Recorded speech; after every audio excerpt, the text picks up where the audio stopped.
Hi, and welcome to Sleepy History. If you're listening to this at night, I hope it helps you unwind. Please like and subscribe. It means so much to me. Where in the world are you watching from, and what time is it? It's so nice to think that wherever we are, we're sharing this moment together. Long, long ago, before cities and empires, before even the sea had waves, there was only stillness. A silence that stretched across everything. No wind, no stars, just a quiet space where time had not yet begun. The ancient Greeks called this stillness chaos.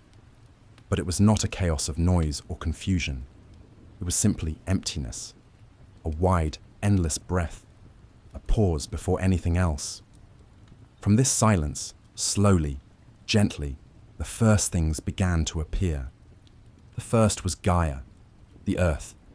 She came like warmth in a cold room, soft and solid. Her skin was stone and soil, her breath the breeze that would one day move through olive trees. Gaia did not arrive with a sound. She simply was, calm, wide, and waiting. Then came Tartarus, the deep place, a shadow beneath shadows, far below the earth. Not evil, not cruel, just deep. A place for things to be held in silence, a balance to Gaia's wide openness above. After that, Eros came into being. Not love in the way humans would later understand, but a gentle force that made things move toward each other. The quiet attraction of river to valley, of flame to wood. The idea that from stillness, something could reach out. Then Nyx appeared, the night. She came quietly, wrapping the world in softness. She did not bring fear. She brought the slow breath of sleep, the cover of stars. With her came Erebus, the darkness between spaces, the gentle dusk that glides between day and night. Gaia, alone at first, brought forth her first child without partner or plan. From her body rose Uranus, the sky. He stretched above her, vast and blue and bright. He was not thunder or storm, just space, high and light and clear. Uranus looked down at Gaia, and Gaia looked up at him. Without words, they began to create. From their quiet bond came the first beings of the world. Not gods, not yet, but the earliest shapes of life. The Titans came first. They were large, patient, and powerful. Not cruel, not kind, just old and slow and strong. There were 12 of them, each one born in stillness, each one named as time would later know them. Then came the Cyclopes, one-eyed beings with hands of stone and voices like distant thunder. They were not monsters. They built, they forged. Their breath smelled of smoke and fire. And then came the Hecatonchires, beings with many arms, many eyes. They moved like wind through leaves, quick, strange, impossible to see all at once. They were wild, but not wicked. Uranus, looking upon these newer children, grew uncertain. He wanted only the Titans, quiet and slow. The others frightened him, and so he did something that would echo forever. He pushed them deep into Gaia, forcing them into Tartarus, where their shapes would not disturb the sky. Gaia felt this deeply. Her children, held in silence, pressed into the depths. She did not scream. She did not rage. But slowly she began to think. And in her thoughts, she formed a plan. And from that plan, in time, would come the first great change. The fire of dawn had not yet touched the hills, and the world remained in a soft kind of quiet. Gaia, the earth, still lay beneath Uranus, the sky. Their vast forms stretched across all things. Yet something within Gaia had shifted. It was not anger, not quite. It was the slow weight of sorrow, stirred by the fate of her buried children. The Cyclopes, and Hecatoncheires lay deep within Tartarus, far below the soil and stone. Gaia could feel them there, unmoving, pressed into shadow. She had not wanted this. She had not asked for silence. She had brought them into the world with care, and now they were forgotten by the light. So she turned to her other children, the Titans. There were 12 of them, each tall, each solemn, each bearing the slow patience of the early world. They lived upon the earth and beneath the sky, moving quietly, watching the seasons rise and fall. Among them, one was different. His name was Cronus. He was sharp where others were smooth, not cruel but restless. He saw what others ignored. Where his brothers gazed upward in reverence, Cronus looked sideways.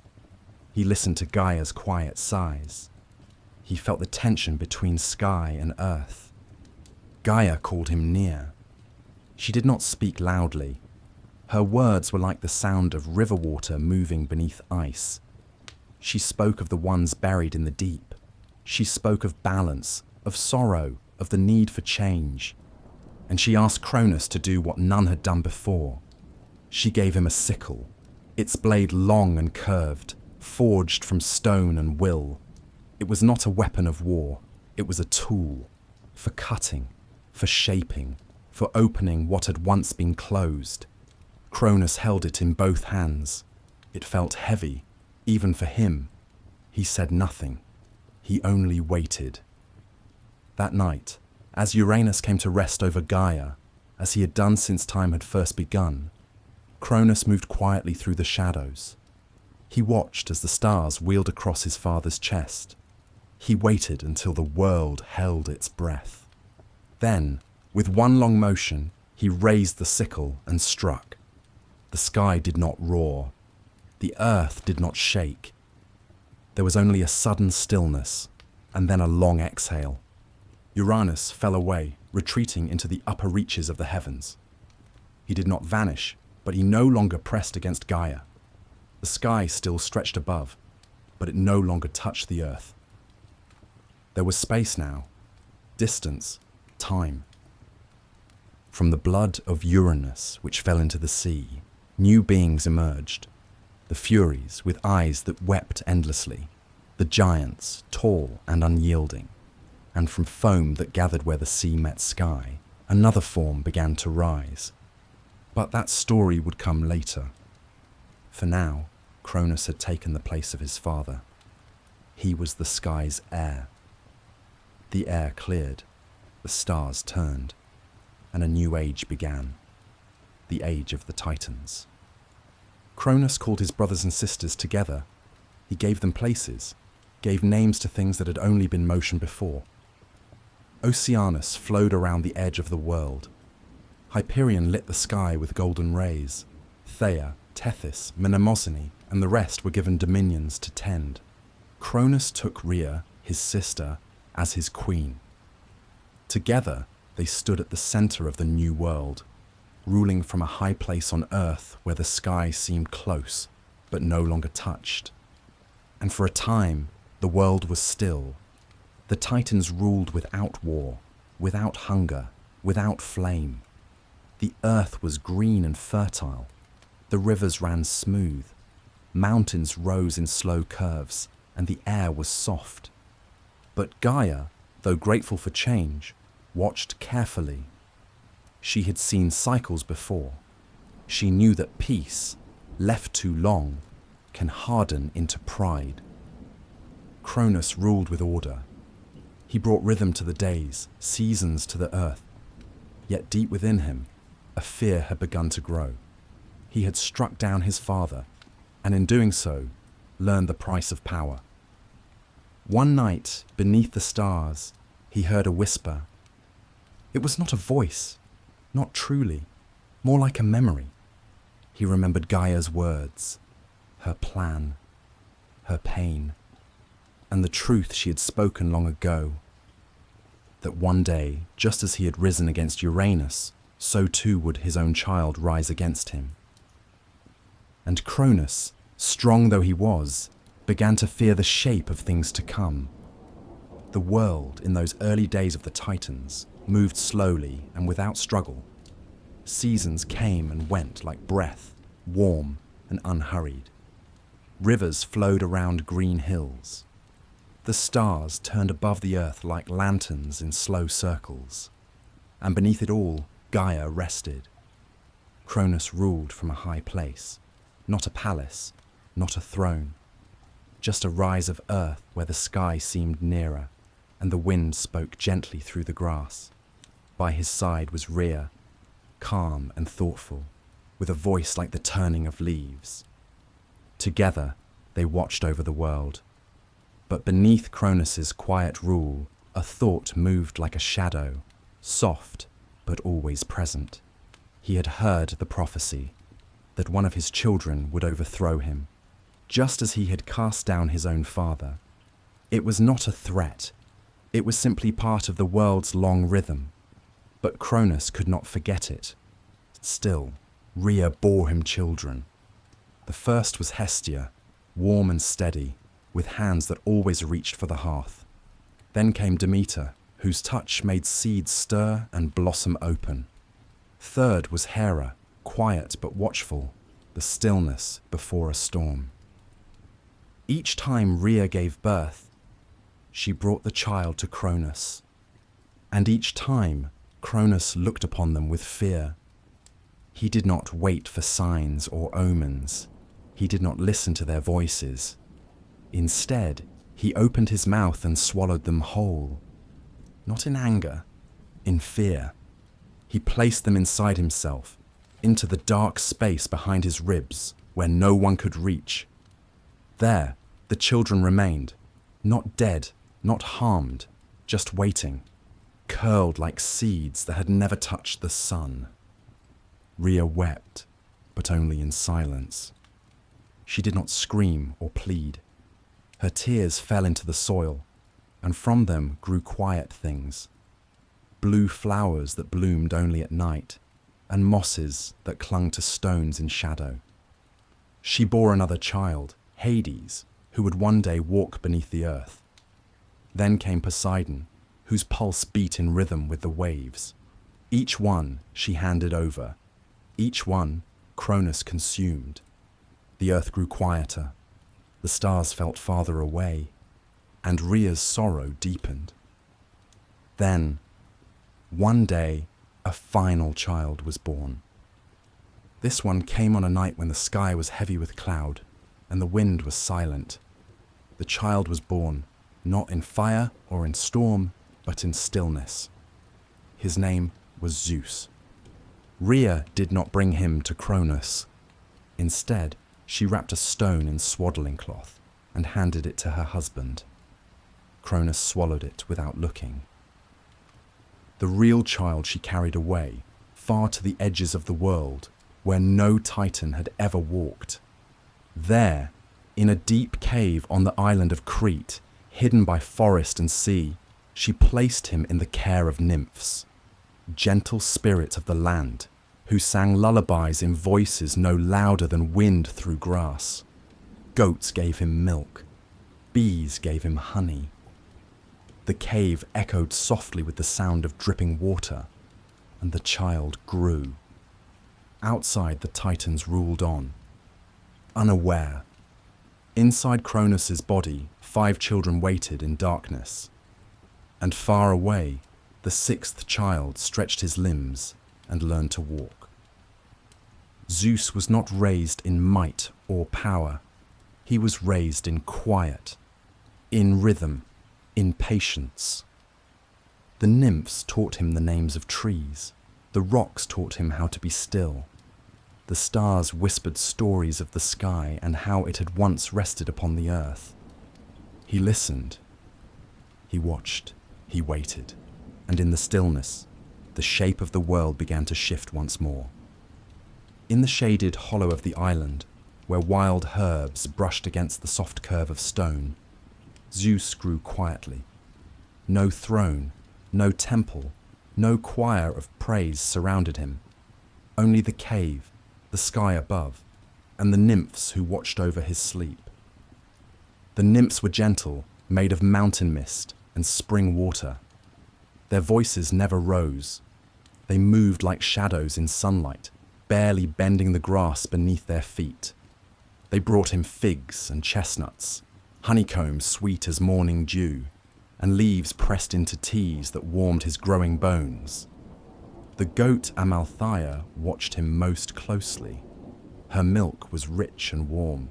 Her breath smelled of moss and bark. When he cried, she nuzzled him. When he laughed, she stamped her hooves in rhythm. Zeus grew quickly, though the days passed without measure. There were no calendars, no sundials, only the soft turn of light, the way the wind changed, the slow blooming and falling of flowers. He learned not from books, but from being still. When he was small, he would press his hand to the cave wall and listen. The stone would speak in feelings, not words, but the memory of pressure and time. He would sit near the edge of the forest and hear the rustle of leaves above and the breath of roots beneath. The world, even in silence, was teaching him. Sometimes the sky would open wide and rain would fall in long silver lines. The cave would grow darker and the nymphs would light small lamps of oil. In their soft glow, they whispered the old names: Uranus, Gaia, Tartarus, Eros, not as gods, but as stories, as quiet truths passed from one breath to the next. Zeus remembered each one. In sleep, he dreamed of things he had never seen. A great mountain whose peak touched the stars, a river that ran backward through time. A voice, soft but steady, calling from deep beneath the ground.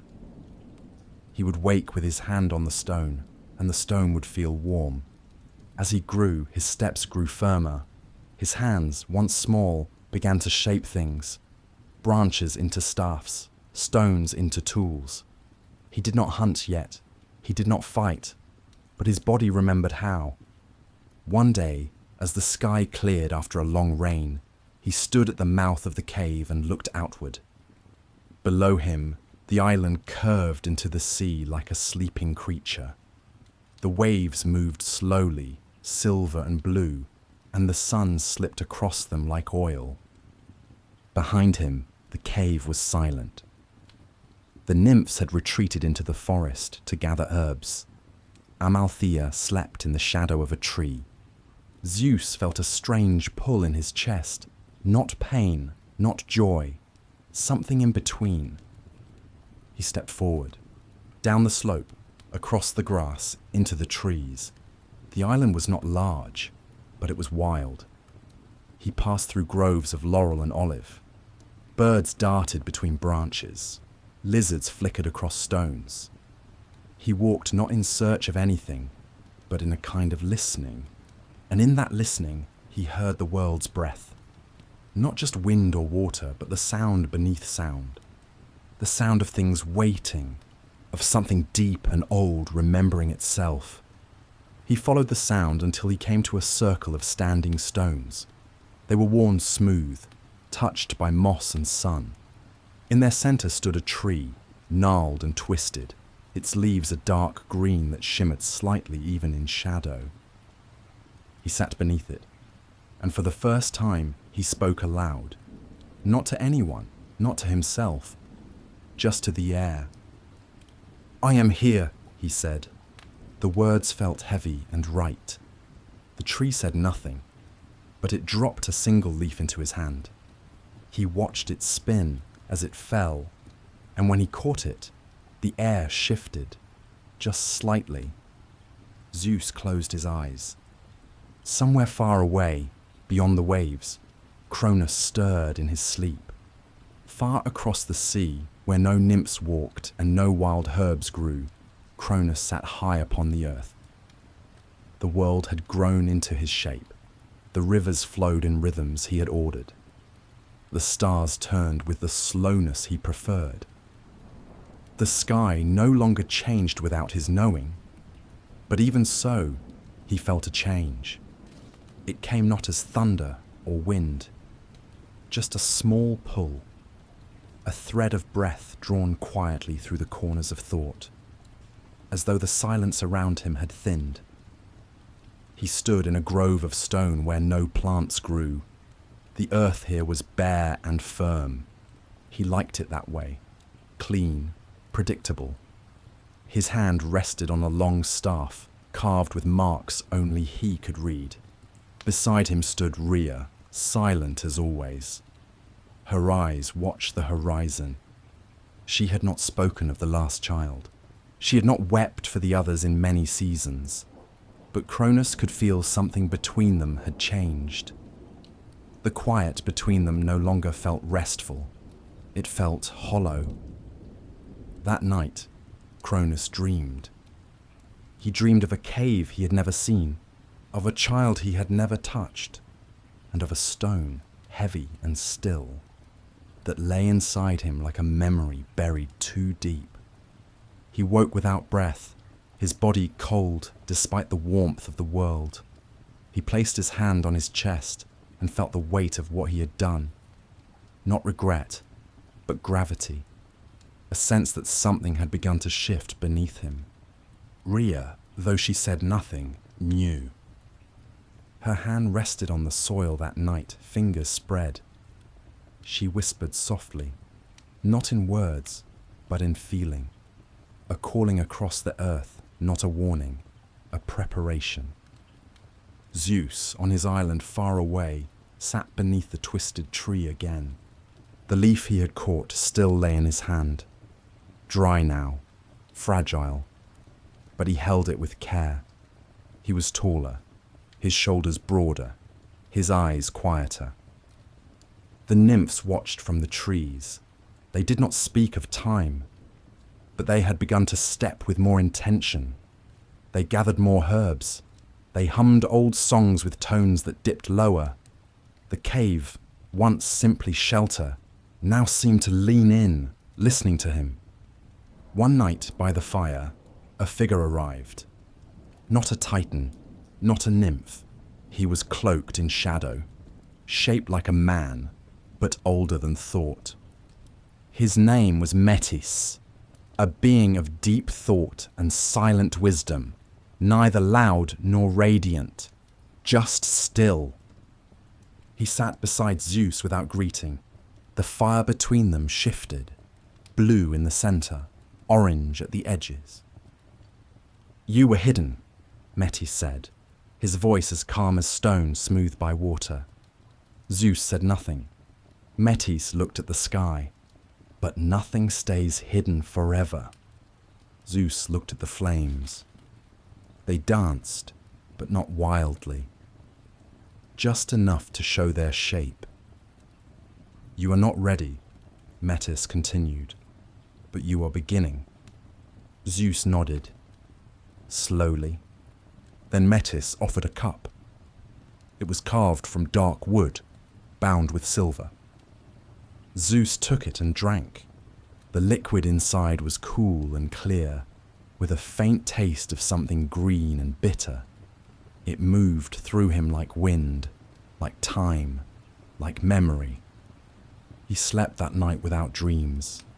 When he woke, the sky seemed closer. The birds flew lower. The sea, once so far below, felt like it waited for his step. And Cronus, far away, sat alone on his hill, hands resting on his knees. His chest felt heavier. And deep inside, the swallowed stone shifted, just slightly. The sky changed slowly, almost unwillingly, not with storm or sudden wind, but with a softness that hinted at something more, a brightness behind clouds, a quiet tension in the birdsong. On the island of Crete, Zeus stood beneath the twisted tree and watched the horizon.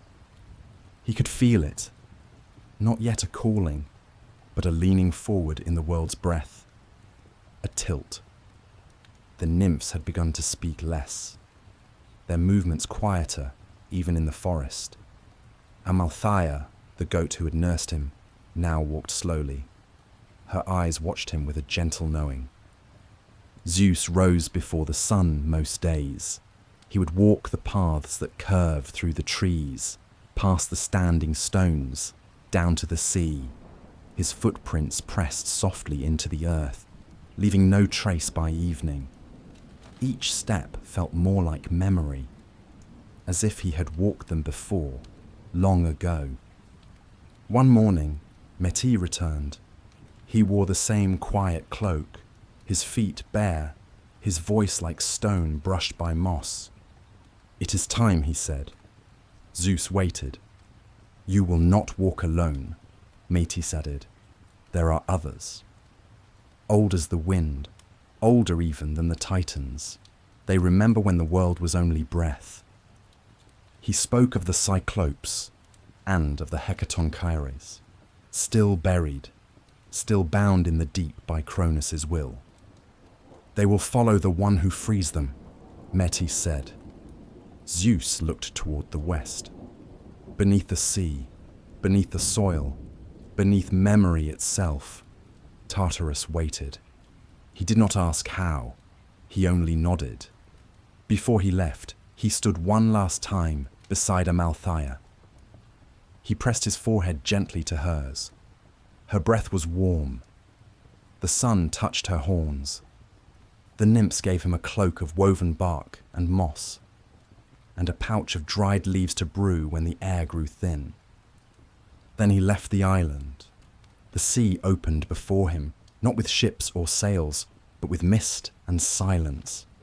He walked across the waves, each footfall slow and certain. The stars shifted overhead.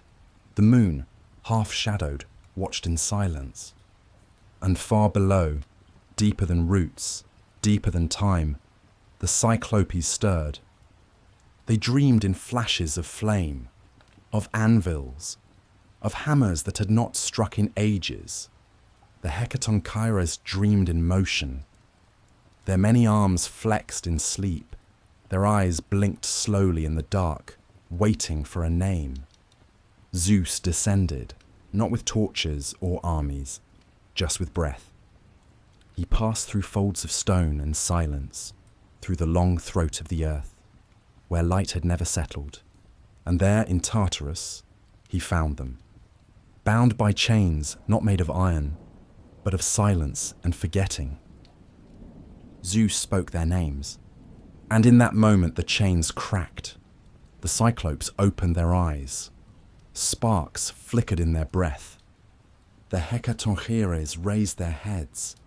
The earth did not tremble. But the stars turned slightly faster, and in the high place where Cronus sat, his hand gripped the stone beside him. The wind rose. For the first time in an age, he looked afraid. Far beneath the ground, where no bird could fly and no leaf had ever fallen, the Cyclopes began to work. Their breath smelled faintly of smoke. Their eyes, one each, burned like small suns. They did not ask questions. They did not speak. They only stood and turned toward the stone walls around them.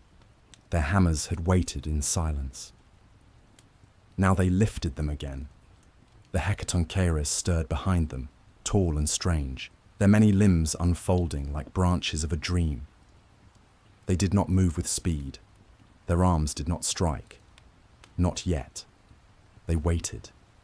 Theirs was a different power, one not measured in sound, but in the quiet potential of motion. Zeus stood with them. He had no crown, no armor, only the stillness of presence, like wind before a great rain. The Cyclopes handed him a blackened stone, smooth, round, heavy in the palm. It pulsed slightly, as if remembering the heart of a star. "This is the thunder," one said, his voice deep and quiet, like a boulder slipping into a lake. "And this is the lightning," said another, placing a narrow rod of glowing metal into Zeus's hands. Its surface shimmered like a storm in sleep. They forged more, not swords, not shields, but symbols, the lightning bolt, the peal of thunder, the storm's breath, folded into a sound only gods could hold. Each piece was given to Zeus, not with ceremony, but with silence. The tools were not to conquer, but to restore balance, to wake what had fallen asleep beneath the weight of fear. The Hecatonchires moved to the edge of Tartarus, their limbs reaching toward the surface. They pulled themselves upward, slow and certain, like mountains rising from the sea. And with them came Zeus, upward through the stone, through the soil, through the roots of ancient trees, until at last they stood beneath the open sky. The world looked different now. The stars were fewer. The winds were tighter. Cronus had sensed the change. He sat on the high hill, hands gripping the arms of his seat, eyes cast wide. He felt the shift in the air, the way the clouds began to curl, the low hum in the belly of the earth. Rhea stood beside him. She did not smile.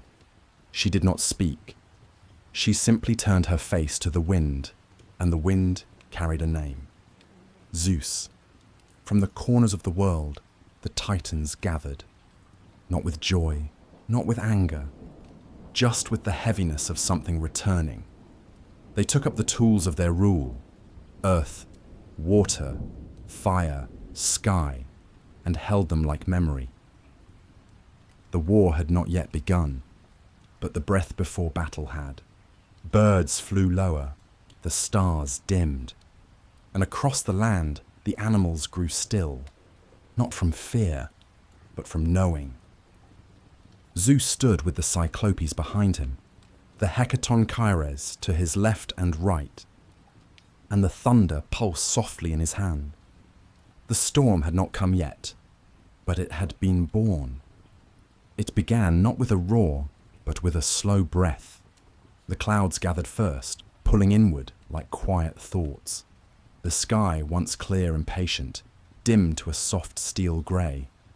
The winds didn't howl. They sighed. The rain did not fall. It waited. Zeus stood upon a ridge, high and bare, where the earth had pulled back its cloak of grass to reveal smooth stone. His cloak moved gently behind him, tugged by the wind. In his hand, the first bolt of lightning shimmered with quiet light, no louder than a whisper. The Cyclopes stood behind him, their eyes glowing. The Hecatonchires, tall as trees, remained still, waiting. And far across the valley, the Titans stirred. Cronus had taken his place atop a long slope, surrounded by his kin, Oceanus, dark-eyed and deep, Coeus, with his quiet knowledge, Hyperion, glowing faintly beneath the skin. Each held their dominion like a memory, not a weapon. But they had not forgotten how to use their power. They did not shout. There were no war cries.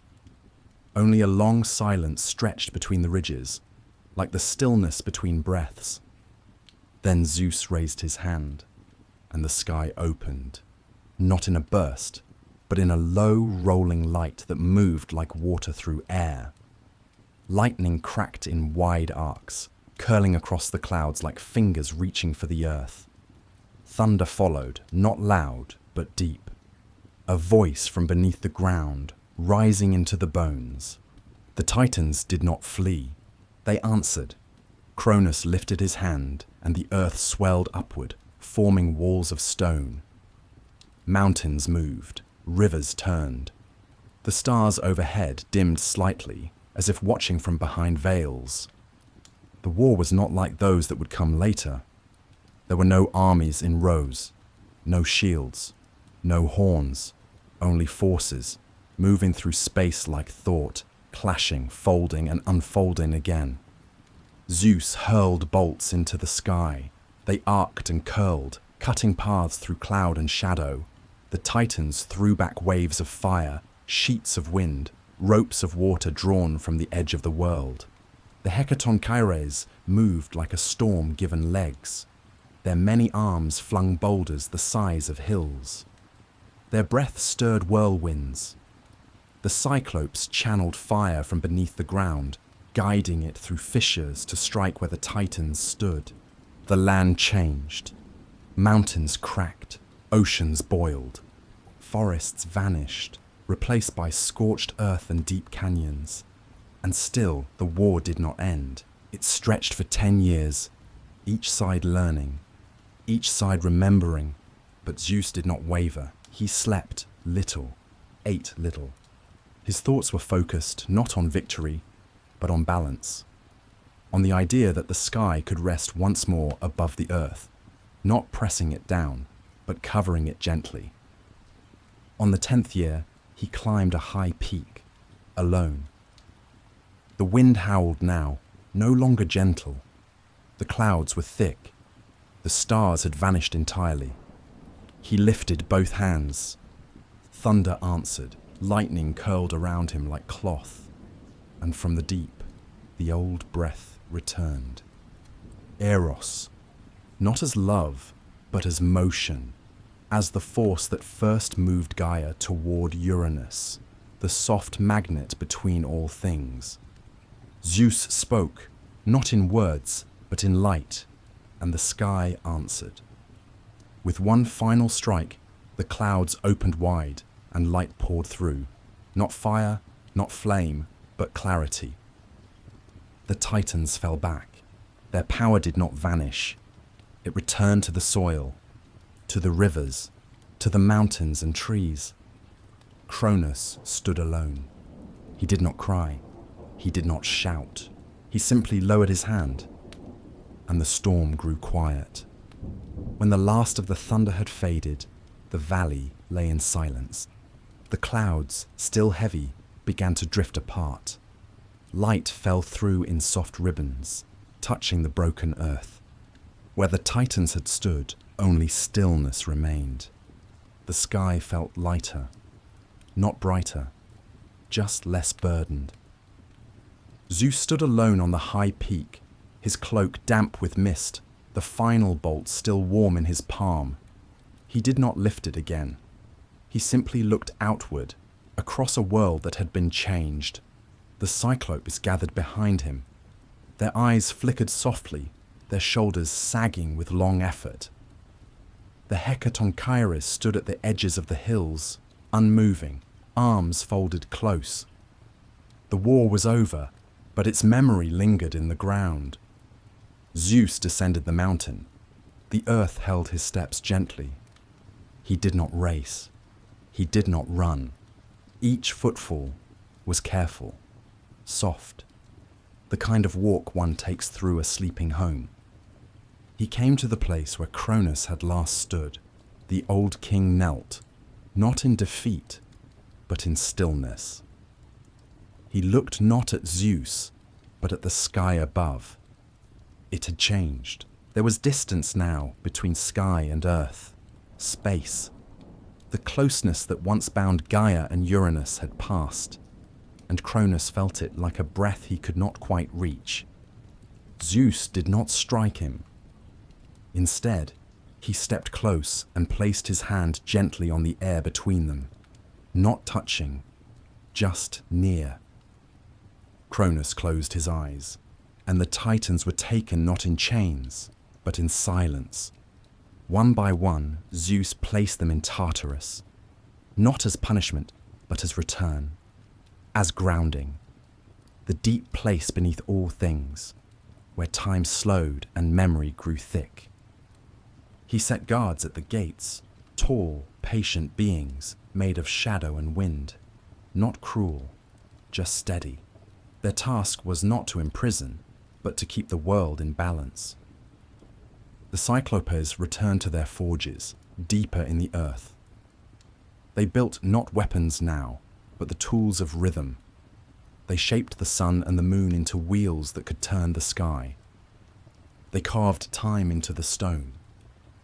The Hecatonchires returned to the edges of the world, where land meets sea and thought becomes air. They waited there, ever watching, and Zeus walked the earth. He touched the soil, soft again beneath his fingers. He watched new grass push through old ash. He listened to rivers as they found their old paths. Then, one evening, He came to a place where 3 stones lay in a circle, each worn by weather, each silent. There he sat, and the stars came out once more. He did not build a throne, he did not raise a temple, but the world began to lean toward him, trees turning their leaves, clouds parting above his path. Animals paused when he passed, not in fear, just in recognition. Above, the skies stretched wide and quiet. The age of Titans had ended, and in the hush that followed, a new age began. After the war, the earth needed rest. The scorched valleys, the broken peaks, the bent rivers, all slowly began to mend. Time moved gently now. Leaves returned to the trees. Grass softened the ground again. The world breathed deeply, its long exhale filling the air with silence and dew. Zeus walked the ridges of the earth. He moved not as a conqueror, but as a keeper. His footsteps left no scars. Where he knelt, flowers stirred. Where he drank, springs returned. But even in the stillness, the world called for order. So Zeus began to gather. Not stone, not clay, but those like him. His siblings, lost once to fear, held in shadow, now returned. The first was Hestia, warm as the center of a flame. She moved quietly through the forests, lighting hearths where none had been. She needed no crown. Her presence was enough. Then came Demeter, with hands full of grain and eyes that watched the seasons. She walked behind the animals, her breath stirring seeds in the wind. With her, fields bloomed without need of sun. Hera stepped forward from the mist. She did not bow, she did not rush. Her gaze held the shape of law, of bonds, of things that must be kept. Even the rivers curved slightly toward her. Hades emerged from a deep hollow in the earth. He did not speak often, but his voice was steady. He walked among shadows, not afraid of silence. He knew what lay below and did not flinch. Then Poseidon, rising from the edge of the sea, salt still clinging to his skin. He moved with the rhythm of tides, powerful and calm, as though his thoughts echoed the deep. Together, they stood with Zeus, and the world turned its attention toward them. They did not return to the high places where the Titans once stood.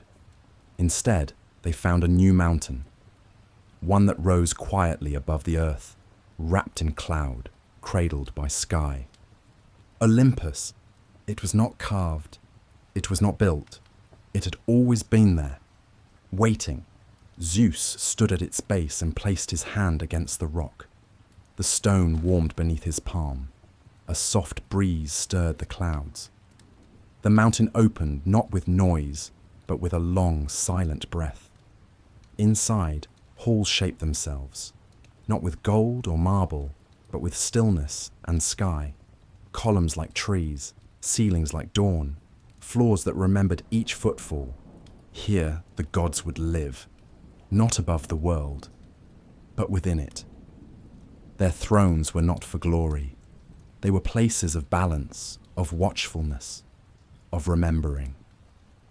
Zeus sat at the center, not highest, not first, but steady. The others found their places. Hestia tended the fire at the heart of the mountain. Demeter walked the slopes, coaxing vines and wheat. Hera watched from the clouds, her eyes tracing every oath made by mortal or god. Hades returned to the deep, not in exile, but as guardian. Poseidon shaped the mists around Olympus, calling rain when the earth grew dry. And from this place, the world began again. Not in chaos, not in silence, but in a rhythm that slowly unfolded, like the petals of a flower warmed by sunlight, or the slow turning of stars across an ancient sky. The gods did not yet meddle. They listened. They learned. And Olympus stood quiet, wrapped in cloud, waiting for the next breath of the world to rise.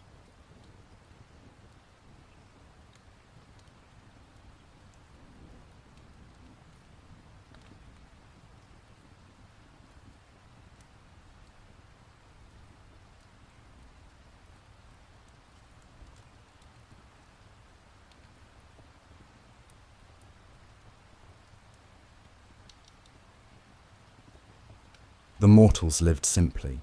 They gathered roots and berries, shaped tools from stone, wrapped themselves in hides. At night, they sat beneath the stars, listening to the wind, their breath slow and steady. They knew hunger and cold, but they also knew wonder.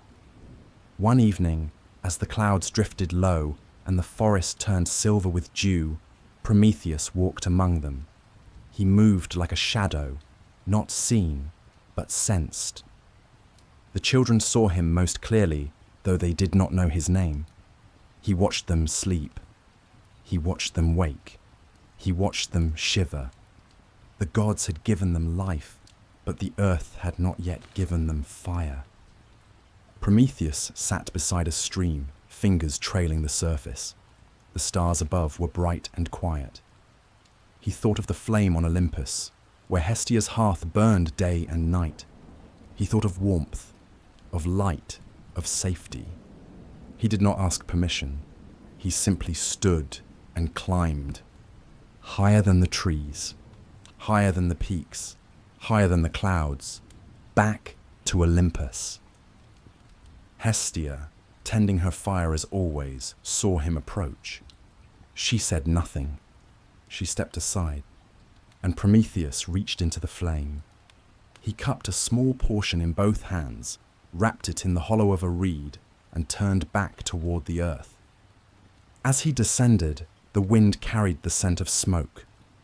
The stars seemed to blink slowly in approval, and when he reached the valley, he found the mortals huddled, cold, beneath the trees. He knelt beside them, unwrapped the reed, and let the fire spill out. It did not roar. It whispered. It reached toward the dry grass and touched it gently. The flames rose, soft and golden. Warmth spread. Shadows danced. The people stirred. They gathered near. They stretched their hands toward the light, and for the first time, the night did not feel so long. They cooked roots. They dried meat. They hardened clay in the coals. Their lives changed, not in loud bursts, but in steady warmth. Zeus watched from Olympus. He had not given this gift. He had not said no, but he had not said yes, and something within him stirred. Fire, he knew, was not just heat. It was memory. It was vision. It was power. And now, the mortals had it. Prometheus walked away from the fire, back into the shadows. He did not seek thanks. He did not wait for praise. He only looked once over his shoulder, saw the flames reflected in their eyes, and smiled. On Olympus, the gods spoke quietly. Some feared what the mortals might become. Some, like Demeter, watched with cautious hope. But Zeus was silent. He turned his gaze toward the flame and saw not just warmth, but the beginning of choice. And in the distance, the stars kept watch. The flame had settled into the world. It danced in every valley, every hilltop.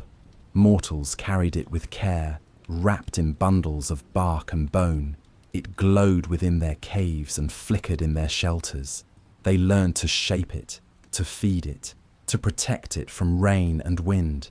It was no longer a gift. It was a part of life. But on Olympus, the sky had grown quiet. Zeus sat in thought, high above the drifting clouds. The stars no longer moved as slowly. The wind brought stories from the earth. Mortals were changing. They no longer huddled in darkness. They no longer waited. They acted. And Prometheus had given them this. Not by command, not by request, by choice. Zeus did not rage. He did not summon thunder, but he felt the rhythm of the world shift. And so, quietly, he sent for Prometheus. The Titan came without fear. He stood on the marble path that curled through the mist. His cloak was simple. His hands were scarred from long work. He looked not at the throne, but at the sky beyond it. "You brought fire," Zeus said. Prometheus nodded once. "They were cold," he answered. Zeus said nothing. He rose from his seat and stepped toward him. There was no storm in his eyes, only weight. The weight of what had been and what might come. "You've shaped what cannot be unshaped," Zeus said. "You've moved what must remain still." Prometheus looked at the fire burning gently in Hestia's hearth. "I only shared what the world already held," he said softly. But Zeus had made his decision. He called for silence, and from the edges of the sky came two spirits, tall, pale as mist, with hands that bound but did not bruise. They led Prometheus not with chains, but with presence. Far to the east, where the mountains touched the edge of breath, stood a great cliff, lonely, unyielding. There they brought him. There he was bound. Chains of bronze, forged by the Cyclopes, wrapped around his limbs. The rock held him. The wind circled him. The sky passed above, silent. And each day, as the sun rose, an eagle came. Not a bird of malice, but of order. It landed gently on the stone and did what it had been told. It fed upon Prometheus's liver, which grew again each night.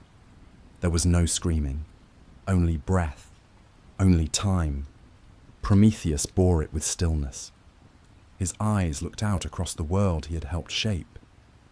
And far below, mortals gathered around their fires. They told stories, they watched stars, they whispered thanks into the night, not knowing why. And the eagle returned, again and again. Far below the cliffs where Prometheus lay, the world continued. Seasons passed gently. Trees bent with fruit. Rivers shimmered in the low sun. The mortals built with stone and wood, guided not by strength, but by learning. Their fires flickered like thoughts, scattered across hills and valleys. They did not know the name of the one who had brought them fire. Not yet. But they felt it, in the warmth of their homes, in the glow that softened the dark, in the way light curved around their children as they slept. In Olympus, the gods watched. Hestia tended her flame. Demeter sent quiet dreams into the grain fields. Hera, thoughtful and still, traced lines of fate between those who made promises. Poseidon walked the shorelines at dawn, listening to prayers that rose with the mist. Even Hades, far below, felt the difference. The souls that reached his gates came not only in fear, but sometimes with song. Burials grew gentler. Flowers were placed in folded hands. The silence of death was no longer empty.